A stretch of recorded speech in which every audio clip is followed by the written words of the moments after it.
Shalom saudara-saudari yang dikasihi oleh Tuhan Yesus Kristus dimanapun saudara berada. Doa saya untuk saudara-saudari sekalian. Saudara senantiasa diberikan kekuatan, kesehatan, umur panjang. Saudara dipelihara dan dijaga oleh Tuhan. Bahkan berkat-berkat Tuhan melimpah atas kehidupan saudara dan keluarga saudara. Hikmat Tuhan memimpin jalan-jalan kehidupan saudara. Saudaraku yang dikasihi oleh Tuhan Yesus Kristus, hari ini kita akan kembali belajar kebenaran firman Tuhan yang terambil di dalam Roma 12 ayatnya yang pertama. Dan tema perenungan firman Tuhan hari ini adalah persembahkanlah tubuhmu yang kudus kepada Allah. Saudara, kita harus benar-benar memahami, mengerti. Tuhan menyelamatkan kita. Tuhan menghendaki dan Tuhan mau seluruh tubuh kita, tubuh jiwa roh kita dipersembahkan kepada Tuhan. Tentu kita harus menjaga benar-benar perilaku kita berstandarkan firman Tuhan. Perilaku kita harus benar-benar hidup di dalam kekudusan, menjauhi dosa, menjauhi segala kejahatan-kejahatan, tetapi kita benar-benar memberikan tubuh kita untuk menyenangkan hati Tuhan, supaya berkenan di hadapan Tuhan. Saudaraku, untuk bisa mempersembahkan tubuh kita berkenan di hadapan Allah, hal yang pertama adalah supaya kita mampu menjaga pikiran kita tetap positif. Karena saudara, situasi yang sulit membuat orang kadang-kadang tidak bisa berpikir positif, tetapi pikiran kita adalah pikiran negatif. Pikiran kita yang positif ini berarti kita harus isi sebanyak-banyaknya firman Tuhan. Yang kita ingat adalah janji-janji firman Tuhan ketika ada dalam situasi-situasi yang sulit atau diperhadapkan dengan situasi-situasi yang sulit. Kita harus mampu menjaga pikiran kita selalu positif di hadapan Tuhan. Yang kedua adalah saudara, karena pikiran kita itulah yang akan menjadi kata-kata kita. Pikiran yang negatif akan menimbulkan perkataan yang negatif.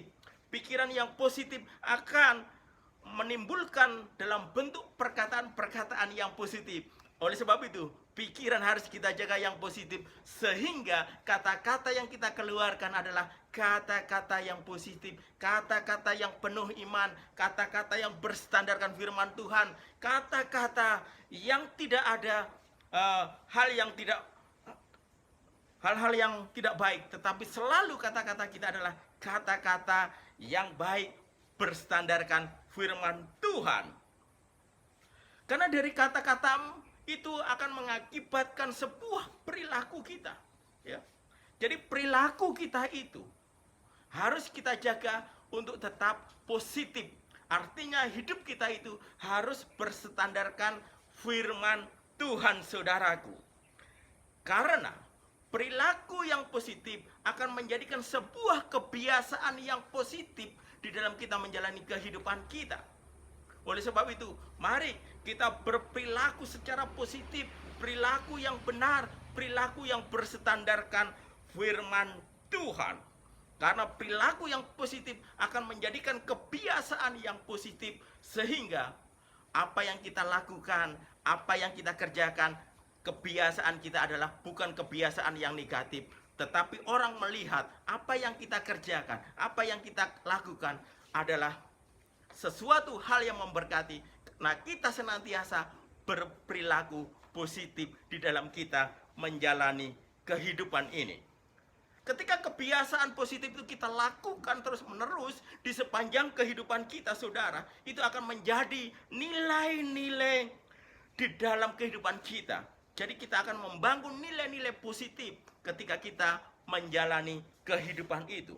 Dan ketika nilai-nilai positif itu kita bangun, saudara, kita akan mampu menyenangkan hati Tuhan. Kita bisa berkenan di hadapan Tuhan. Oleh sebab itu, saudara, mari kita senantiasa memberikan atau mempersembahkan tubuh kita yang kudus, yang berkenan kepada Allah. Jagalah pikiranmu tetap positif, karena pikiranmu menjadi kata-katamu. Jaga kata-katamu tetap positif, karena kata-katamu menjadi perilakumu. Jaga perilakumu tetap positif, karena perilakumu menjadi kebiasaanmu. Jaga kebiasaanmu tetap positif, karena kebiasaanmu menjadi nilai-nilaimu. Jagalah nilai-nilai tetap positif, karena nilai-nilaimu menjadi sesuatu yang berkenan di hadapan Allah. Kiranya firman Tuhan ini boleh menjadi berkat dimanapun saudara berada.